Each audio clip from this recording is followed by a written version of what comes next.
राजा बुंदेला जी, break पे जाने से पहले प्रोफेसर भीम सिंह जी ने कई अहम मसले उठाए और वो जो सारे मसले उठाए वो कहीं ना कहीं इलेक्शन रिफॉर्म से जुड़ जाते हैं। जो पैसे की बात आती है, पॉलिटिकल पार्टियों में ट्रांसपेरेंसी की बात आती है, चुनाव 25 लाख में आप आज की तारीख में नहीं लड़ सकते और कोई सांसद 25 लाख में चुनाव लड़ता भी नहीं, तो पॉलिटिकल पार्टी के लिए ये सब एक इलेक्शन रिफॉर्म्स का मसला है। आप इसको आरटीआई से मत जोड़िए, क्या कहेंगे आप? देखिए, अगर थोड़ा सा इसके पीछे जाएं तो आपको मकसद समझ में आ जाएगा। सारी पॉलिटिकल पार्टियां यही चाहती हैं कि आम आदमी अब चुनावी प्रक्रिया से दूर रहे। चुनाव को इतना महंगा कर दो, चाहे वो नगर पालिका का, पंचायत का चुनाव हो, चाहे सरपंच का चुनाव हो, चाहे विधानसभा का हो, चाहे लोकसभा का हो, कि आम आदमी चुनाव के बारे में सोच ही ना पाए। क्योंकि जब करोड़ों रुपए, जैसे खुद भीम सिंह जी कह रहे हैं कि आखिरी दिन में एक छोटी सी कंस्टिट्यूएंसी के लिए 20 लाख रुपए चाहिए, तो आप ये सोचिए कि 8 लाख और 10 लाख की आबादी पर जो एक लोकसभा की सीट है उसके लिए कितने पैसे चाहिए। इनफैक्ट आप ज्यादा दूर मत जाइए, इसी बॉम्बे में गोपीनाथ मुंडे जी ने कहा है, वो मैं नाम इसलिए ले रहा हूं कि उन्होंने खुद टेलीविजन में कहा है कि मैंने अपनी चुनाव प्रचार में 8 करोड़ रुपए खर्च किए। ये मैं इसलिए नहीं, मैं नहीं कह रहा हूं, बल्कि उन्होंने कहा है। बिल्कुल। तो आम आदमी को चुनावी प्रक्रिया से दूर कर दो, आम आदमी को केवल वोट के लिए इस्तेमाल करो। जात के नाम पर उससे वोट ले लो, कभी लैपटॉप बांट के वोट ले लो, कभी कुछ ले लो।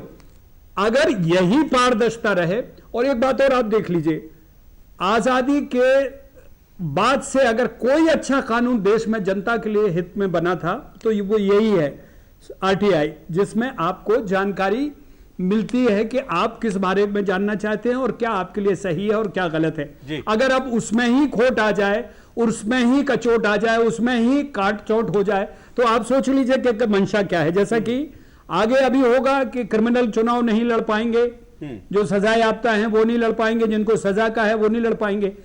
तो ये राजनीतिक पूरा का पूरा एक षड्यंत्र है जिससे लोग डरना शुरू हो गए। लेकिन उम्मीद इस बात की है कि इस देश का नौजवान जाग गया है। ये मीडिया, आप जैसा लोग अब जागरूक हो गए। मीडिया और ब्यूरो, आपकी जुडिशरी ने इस देश को बचा लिया है और वो बचाएगा भी। जी, मैं इस पर लौटूंगा। आपने कहा लोग जागरूक हो गए, लेकिन सवाल है कि लोग जागरूक तो हो गए, पर अगर संशोधन हो गया उसके बाद क्या रास्ता है, उस पर मैं आपके पास लौटूंगा। लेकिन उससे पहले प्रोफेसर भीम सिंह, बहुत छोटा सा आपसे कमेंट लूंगा मैं कि क्या रिफॉर्म्स से जुड़ा मसला है क्या ये? देखिए, दुनिया में कई देश ऐसे हैं यहाँ फंडिंग सरकार करती है पॉलिटिकल पार्टी की, जो रिकॉग्नाइज पॉलिटिकल पार्टीज हैं। मैंने चीफ इलेक्शन कमीशन से पिछले हफ्ते 1 घंटा इसी विषय पे बात की है। मेरे ख्याल में इलेक्शन कमीशन भी तैयार है। पार्लियामेंट को अपना समय इसलिए वेस्ट नहीं करना चाहिए कि भाई हमें मत पूछो कि पैसा कहाँ से आ रहा है, हमने चोरी लाया, वैसे लाया, यही कहने का मतलब है ना, हम नहीं बताएंगे। इसके बजाय पार्लियामेंट को चाहिए कि वो इस सब्जेक्ट को ले, जो आपने बिल्कुल अशोक जी सीधी लाइन दे दी कि रिफॉर्म चाहिए। यू नीड, इस वक्त आपको रेडिकल चेंजेस चाहिए, रिफॉर्म चाहिए। और सबसे पहले ये है कि फंडिंग इलेक्शन में, कम से कम असेंबली और पार्लियामेंट के चुनाव में फंडिंग सरकार करे, ये बहुत जरूरी है।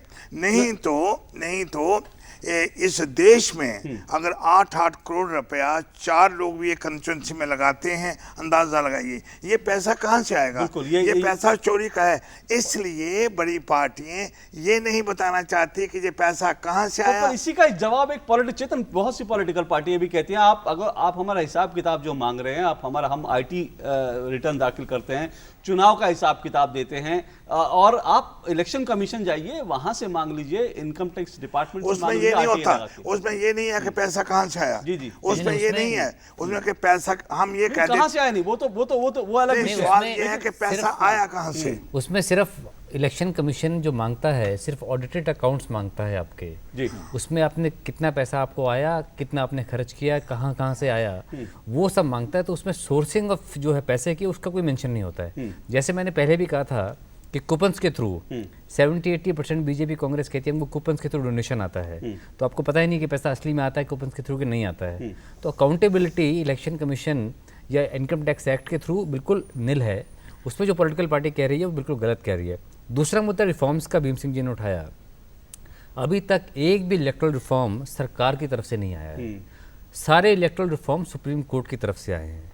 2004 में जब एसेट और क्रिमिनल आपका जो रिकॉर्ड है वो एफिडेविट में देने की बात है, वो भी सुप्रीम कोर्ट का ऑर्डर था, अभी भी सुप्रीम कोर्ट का ऑर्डर है। अब आप देखिएगा, मैं तो बदमाशी कहूँगा पॉलिटिकल पार्टीज़ की, दोबारा वो गैंग अप हो गए हैं कि जो क्रिमिनल रिकॉर्ड वाले जो कन्विक्टेड एमपीज़ हैं, हाँ, उनको डिस्क्वालीफाई करने के लिए, जो जेल में हैं उनको इलेक्शन में खड़ा न होने दिया जाना चाहिए, कहते हैं दुरुपयोग। हाँ, तो उसमें भी वो गैंग अप हुए हैं। तो जिस तरह आरटीआई में गैंग अप हुए हैं, तो ये एक सुनहरा मौका था मेरे हिसाब से पॉलिटिकल पार्टीज के लिए कि अपनी छवि सुधार सके, विश्वसनीयता कायम कर सके, हाँ, लोगों को ये बताए कि हम चाहते हैं कि सिर्फ सरकार ट्रांसपेरेंट ना हो, पार्टी भी ट्रांसपेरेंट हो। समय कम है, मैं ये जानना चाहूंगा कि अब बहुत से लोग ये कह रहे हैं, जो लीगल एक्सपर्ट हैं, वो ये कह रहे हैं कि इस अगर ये संशोधन हो भी गया तो उसके बाद इसको लीगली चैलेंज किया जा सकता है, क्योंकि संविधान की 19 जो धारा है जो हमें अभिव्यक्ति की आजादी देती है, उसका उल्लंघन है। आप ऐसा मानते हैं? नहीं, इसका बहुत लोग इसका कोर्ट में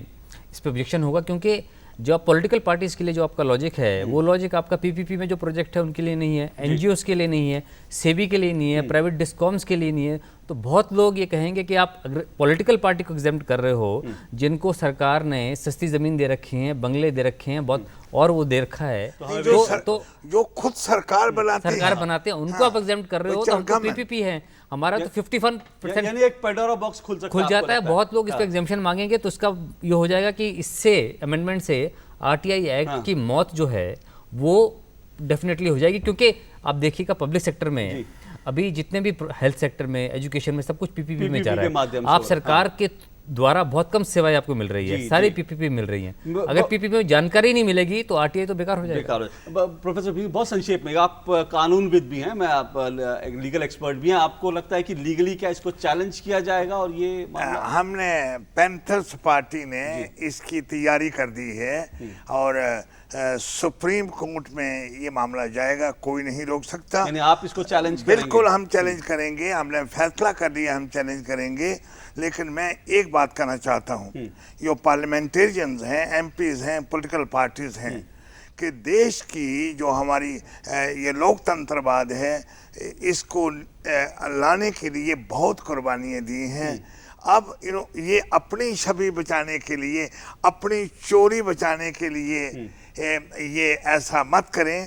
मैं बहुत संक्षेप में आपसे, मुझे राजा बुंदेले जी के पास जाना, आपसे सिर्फ ये जानना चाहता हूं, आपने कहा आप इसको सुप्रीम कोर्ट में चैलेंज करेंगे, क्या जो अन्य पार्टियां जो इसका समर्थन कर रही है, कह रही है कि आरटीआई के दायरे में आना चाहिए, चाहे वो तृणमूल कांग्रेस हो या फिर बीजू जनता दल हो, क्या ऐसी पार्टियों को आप साथ लेंगे?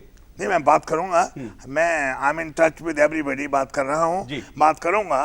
अगर कोई भी तैयार नहीं है तो हम पैंथर्स पार्टी, बहुत सारी सिविल सोसाइटी ऑर्गेनाइजेशन आपके बिल्कुल आपके साथ होंगी। मैं राजा बुंदेले जी आपके पास, और सिविल सोसाइटी जो है, आप जैसे जो तमाम लोग जो सड़क पर लड़ रहे हैं, जो संघर्ष कर रहे हैं, उनकी अगली भूमिका क्या रहेगी, उनका अगला रोल क्या रहेगा, या अगर ये संशोधन पारित हो जाता है तो? देखिए, हम लोग मीडिया के जरिए से एक दूसरे के टच में हैं और इस पर बराबर एक सिग्नेचर अभियान चल रहा है। और जैसे ही अगर इनकी ओर से कोई ही जवाब नहीं मिलता है, हम लोगों ने प्रेसिडेंट और होम मिनिस्टर और हमने प्राइम मिनिस्टर से भी समय मांगा है और इसको बिल्कुल रोकने के लिए कहा है। अगर नहीं मिलता है तो अरुणा राय जी हैं हमारी लीडर, हम उनके साथ, उनका जो फैसला होगा इस पर धरना प्रदर्शन हर शहर में, हर राजधानी में, वो हम लोग करेंगे। देखिए, जनता को दो चीजों से आप अपनी विकास कर सकते हैं, या तो उनको अपनी बराबर सोच पर लेकर आओ और उनको समग्र विकास की बात करो जी, या फिर उनको जिम्मेदारी उनके हाथ में दो। आप अपनी जिम्मेदारी खुद रखते हो और उनकी भी जिम्मेदारी खुद ले लेते हो और पारदर्शिता आप रखते नहीं हो, तो ये कैसे हो सकता है? बिल्कुल। और भीम सिंह जी ने कितनी बढ़िया बात की और चेतन जी ने की, जो पार्टी रूलिंग है वो कहती है कि सब हम अपनी बात नहीं बताएंगे और दूसरे से कहते हैं कि हम आपसे पारदर्शिता चाहते हैं। ये कैसे हो सकता है?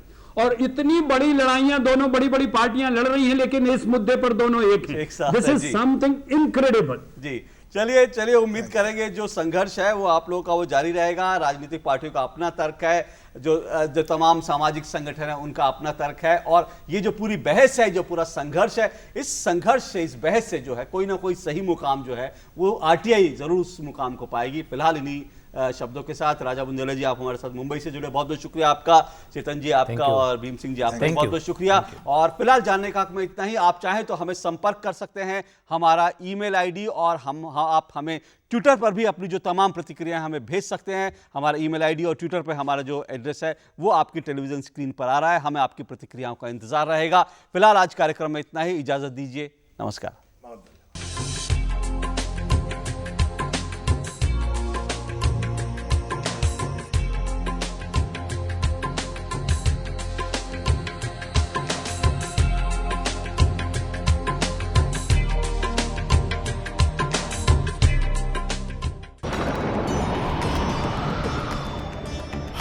जानेंगे, हम हक से जानेंगे, और हमारे टैक्स के पैसे से सरकार को तनख्वाह मिलती है। अधिकार मिला है, आरटीआई जब से लागू हुआ है। आरटीआई डाल के हम पूछ सकते हैं कहाँ कहाँ काम हो रहा है, कहाँ रुका हुआ है।